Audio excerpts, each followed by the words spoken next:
வணக்கம், லதா காமாட்சி நிலை பூஜன். இப்போ என்ன ரெசிபி பண்ண போகிறேன்னா, கோதுமை மாவை வச்சு சப்பாத்தி.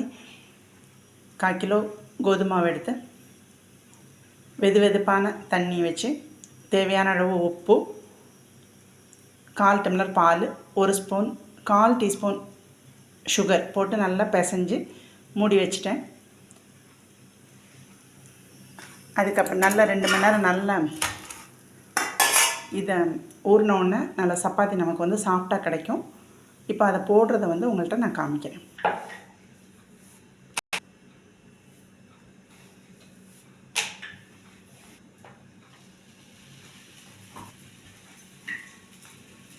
நமக்கு நல்ல சாஃப்டான நல்ல ஃப்ளெக்சிபிளாக இருக்குது, சாஃப்டாக இருக்கும். சப்பாத்தி ரெடி. இதுக்கு சைட் டிஷ் வந்து வெஜ்ஜு குருமா, பட்டை கிராம்பு போட்டு தாளித்து, கேரட்டு உருளைக்கிழங்கு போட்டு முந்திரி பருப்பு அரைச்சி ஊற்றின குருமா. இந்த ரெசிபி பிடிச்சா லைக் பண்ணுங்கள், ஷேர் பண்ணுங்கள், சப்ஸ்கிரைப் பண்ணுங்கள்.